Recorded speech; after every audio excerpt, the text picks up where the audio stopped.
Hey everybody, welcome back to Kumi Style Reviews. This is one I actually really have looked forward to reviewing for months, but I've just always been backlogged and never really had a chance to do it.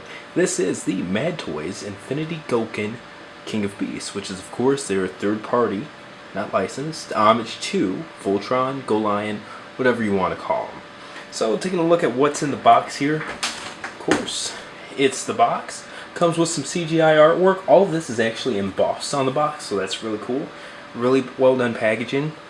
Golion himself. What we're going to do for this review, we are going to start individual lions, transform, take a look over the combine, just like normal, but for now we're just looking at the total thing, and it's a lot harder to put them all across like that.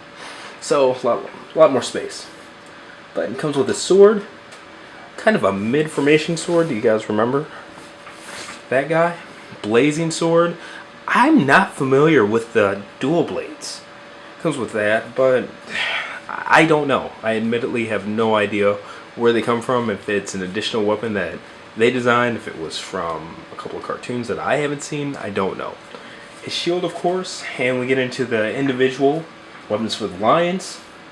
This is Black Lion, the two shields, two blasters, of course his mouth blades. Blue and yellow come with the same weapons, different variations of mouth blades. Same with the red and green, and it also comes with extra hands, or heads, however you want to look at them, for the red and green lions. Now, one thing that's really nice, I like these. It comes with a shipper. So a lot of Soul of Gokin toys don't come with shippers, I believe, unless they're a web exclusive. I know the Super Robot Chigokins do, but I'm not sure if Soul of Chigokin web exclusives come with shippers too, but they're really nice to have. Good way to protect your box. It's a nice throw-in. I really like companies like Future and stuff like that doing it. But anyway, that's what's all in the packaging, and let's get to reviewing these lions. Looking at the individual modes here, we'll take a look at the Black Lion first.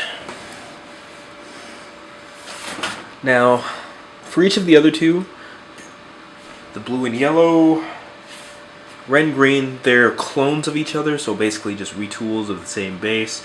This one is the unique one, as he should be. I'm going to look at him from all angles.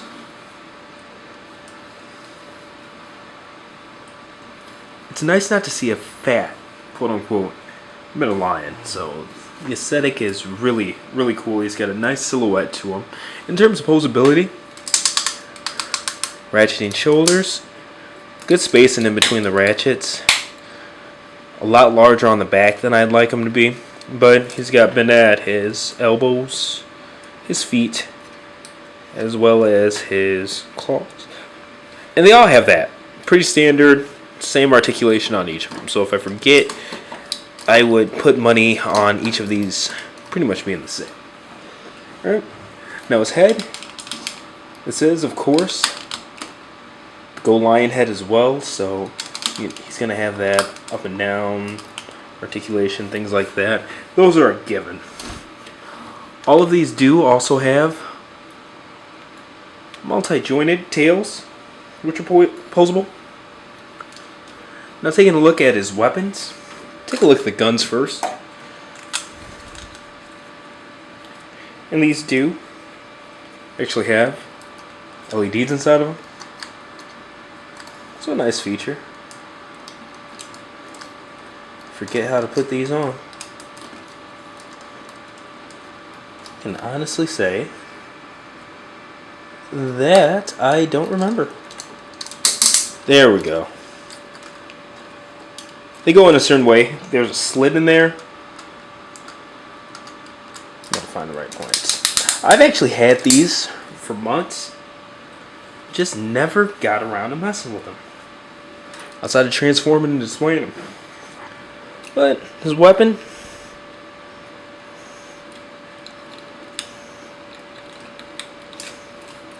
I think to hold his weapon you have to take the face out. This is my first time trying that. The face is just gone with magnets.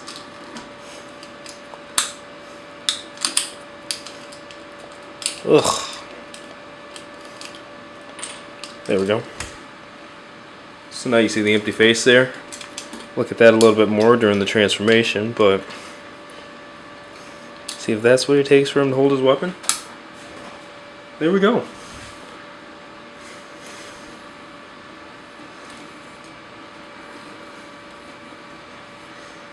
Okay. I'm going to take that out just so I'm not reaching around it anymore. Put the head over there too. Turn these lights off. Pull those out so you can get a quick look at how he looks with the shields in. The shields don't have that little piece blocking, so you can just peg those right in. Make sure to focus there. There we go. Get him back there. Now, we'll take a look at both the yellow and blue lion, but we're only going to take a look at the posability and all that of one of them, because like I said, they're clones of each other. No point in going through both of them like that.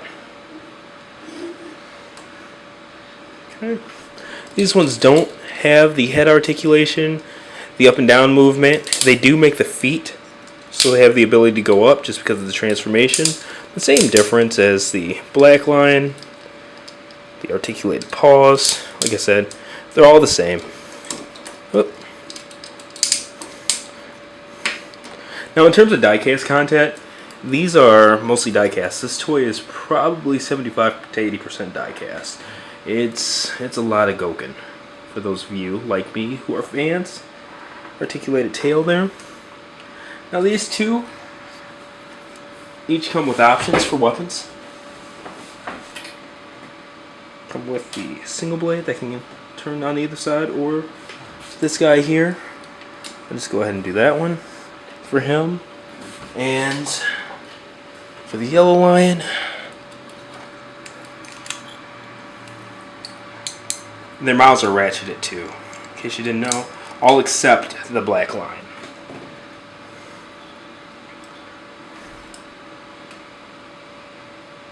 So you can see how they look. Get them out of the way. Green line. Now one thing about this, he's not very bright. The other ones are fairly vibrant. The blue's pretty dark too, but he is more of a forest green, which really surprised me. But looks good, just off.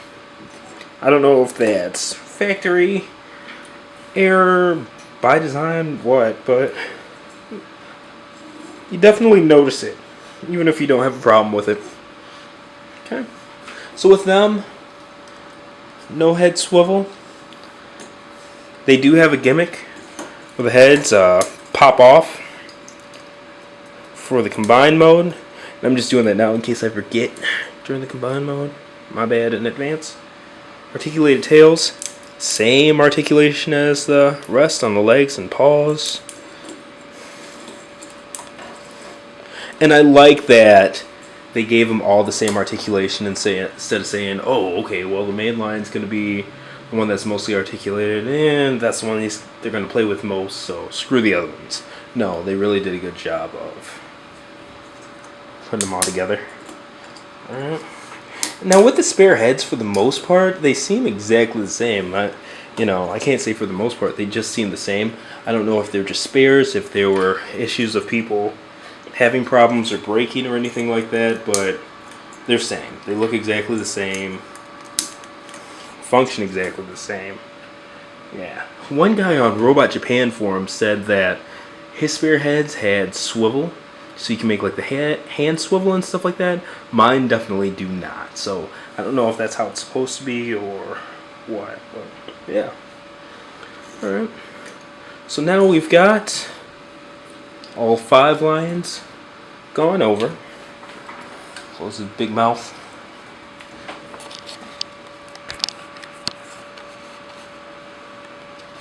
And that's your team. Let's go ahead and get them transformed.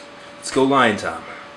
Alright, getting this guy transformed, pretty simple. I mean, Voltron, until they make something that's just an engineering marvel, they're all going to be, for the most part, the same. So, slide that paw in, get the elbows up,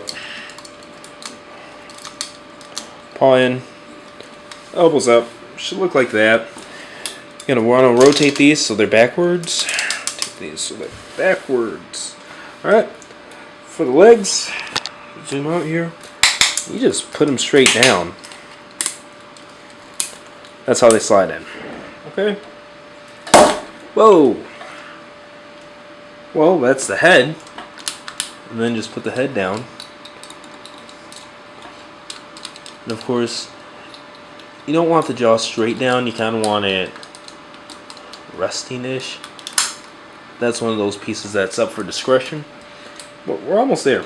So, the tail folds like so. The wings, bring them up. They go over. They're ratcheted, but the ratchets on mine at least were made perfectly. I haven't seen any QC issues, so when you do that, they should go right into place. Okay. Make sure those paws are facing down. Alright, these arms, both the same.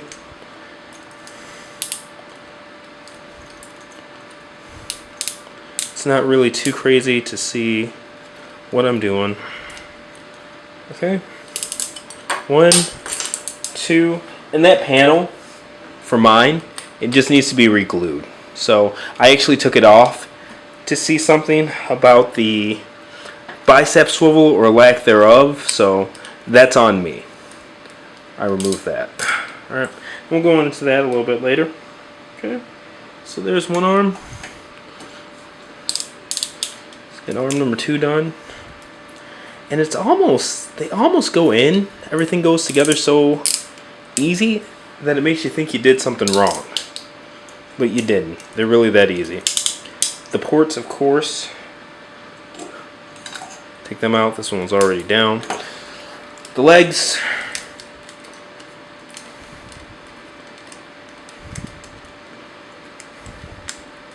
pretty much all the same.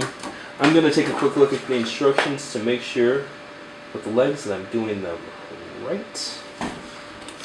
Yep. 1, 2. The back, just like the others. Okay.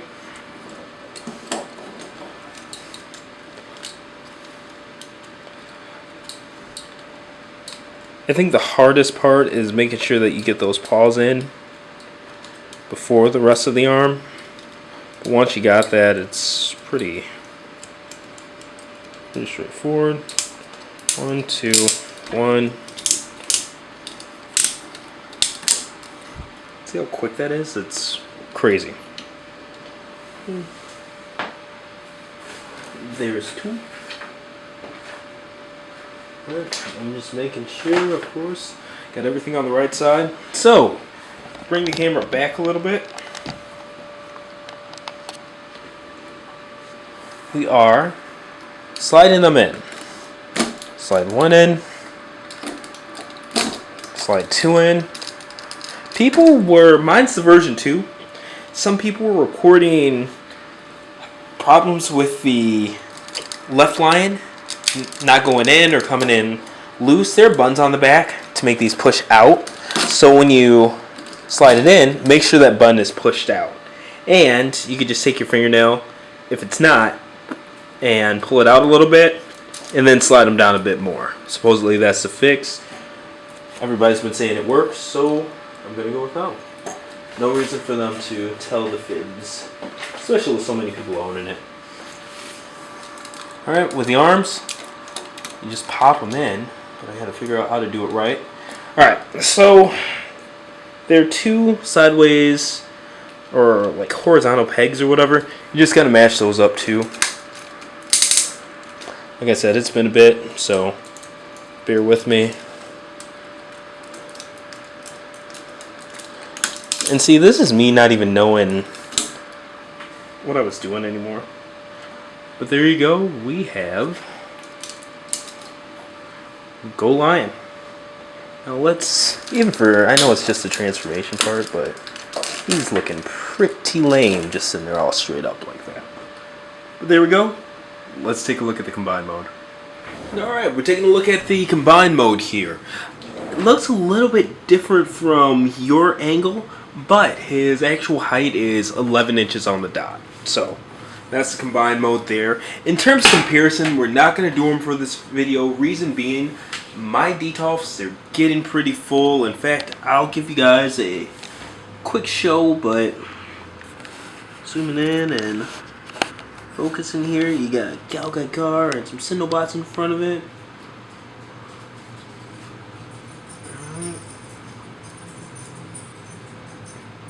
And that's the shelf that I actually pulled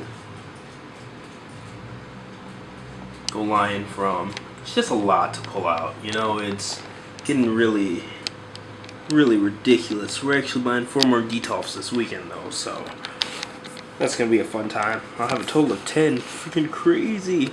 But anyway, taking a look at them here from all angles. That's the back. It's about as clean as a Voltron back can be. And you know what? We'll actually go ahead and get to one of my gripes about this thing. A lot like that combiner Fero Rex, which was also a really good combiner. This one has the ratcheted hips, ratchet outwards, but it has that play in between each ratchet. This is why I don't like ratcheted hips on anything. I know it's becoming a theme, it's probably redundant, but this is exactly why. Because you get him into an A stance, right? His straight up goes between here and here. To me, right there is like perfect A stance. But his next ratchet isn't until here.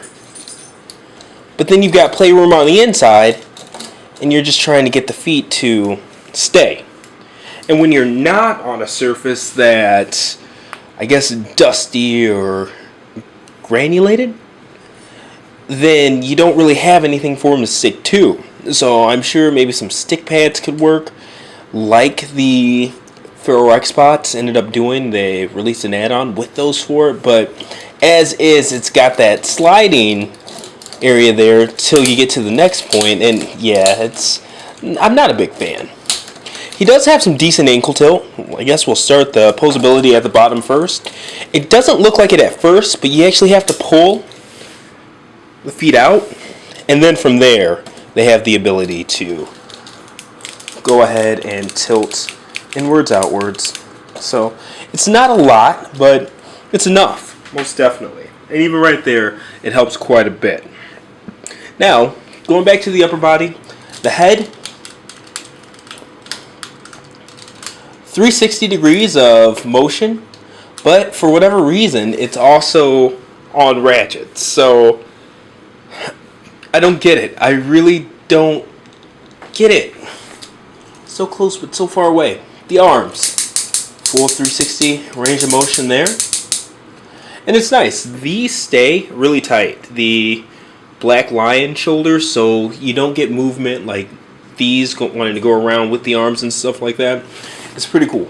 So there, he's got elbow bend. Also ratcheted. Now, on the instructions, promo pictures, it shows that it has bicep swivel. The actual toy does not. Very unfortunate because it keeps it from pretty much being a 10 out of 10 posability wise. It does have swivel in the forearms, which does give you some play, but it's not the same as him being able to turn his whole bicep in. It just gives it a whole nother level of that posability. We went over the hand, the mouse ratchet in and out. He also has the gimmick to where he can shoot the heads out. You just saw there.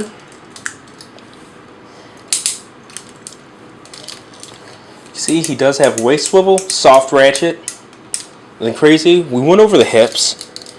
He does have thigh swivel. Knee bend, great amount of knee bend. We also went over the feet. They only go down because of the transformation, but you know, they are what they are.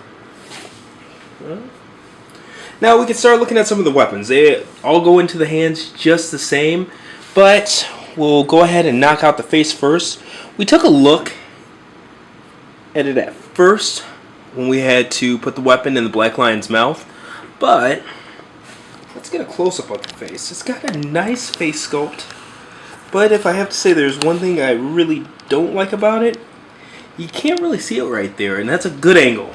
But if we lower the camera some here, let me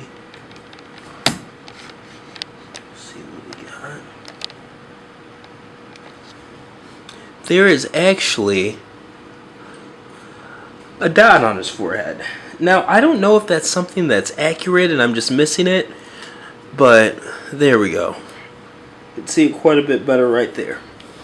Alright?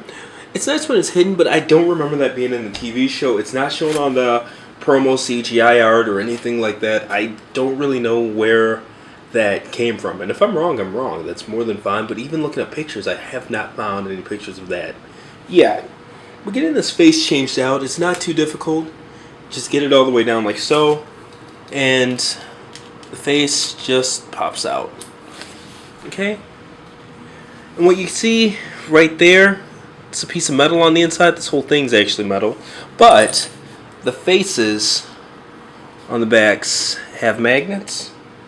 It's right below my finger. Sorry, I can't really hold it without covering it up, but it's common sense where that goes. And there we are. So there's his other open mouth yelling face. Let's now take a look at some of these weapons. They all go in the hands just the same. You got blazing sword. What's that?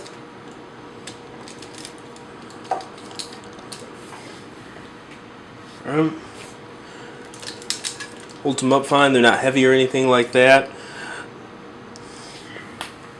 What's that? You've also got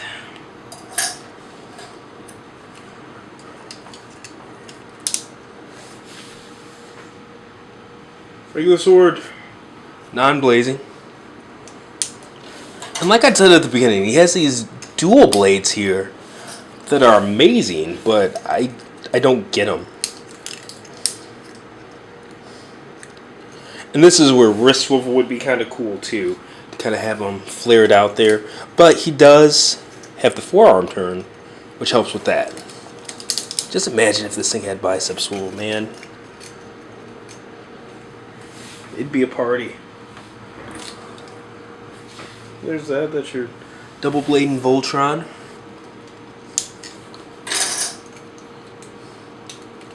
Alright. And he does have the formation blazing sword here. And we're just going to skip the shield. You guys should be able to imagine how that looks. And if not, kumastyle.com. That's where the pictorial will be. Plenty of pictures there. Alright. There's that. There's that.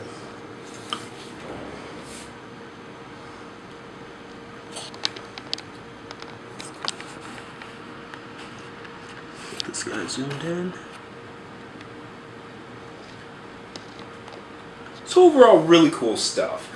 I do not have the Toynami Masterpiece Voltron, and honestly, since the 80s version, this has been the only Voltron toy I've owned as an adult. Meaning, it's the best Voltron toy I've owned by default.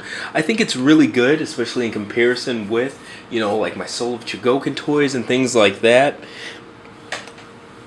There are little things about the engineering that I'm not quite a fan of. In particular, the hips, and the lack of bicep swivel. There we go, bicep swivel. But hips, like a bicep swivel, both of those things could have been added to make this a real 10 out of 10, just knock it out of the park figure. But even as is, it's definitely, high 8 to 9 for me. I would definitely recommend it, and again, this is the Mad Toy Infinity Gokin King of Beast.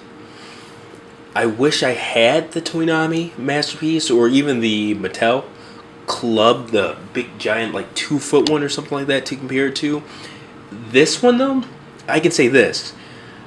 I wouldn't own a Voltron toy if I didn't own this, because aesthetically, this was the only one that attracted me, where the other two, you know, I was collecting when they came out and had plenty of opportunity to order them, but something about them was just like, nah. So, you know, there's stuff that I liked about this even before purchasing and without purchasing the other ones. But this as a toy, I would definitely recommend it to Voltron and Super Robot enthusiasts in general. It's just a well done toy. This has been another Kuma Style review. I'll see you guys next time, and until then, check out the pictorial review on this and every other toy that I review on kumastyle.com. As for where I got it, normally we'd see something in the bottom corner here, but unfortunately not this time. Retailers aren't allowed to carry this. I got it from a very nice sponsor, WEP, the guys that hold the Voltron license. Man, anything that's unlicensed Voltron wise, it's not like Hasbro, Takara. They get that shit wiped off the face of the earth as quick as possible. They do not play around. And in fact, I don't want this video taken down, so I'm not going to try to recommend where to buy it, blah blah blah blah blah blah blah blah. But anyway, thank you guys for watching. kumastyle.com. Check out the pictorial. Let me know what you guys think in the comments. And again, see you next time. Thanks again for watching.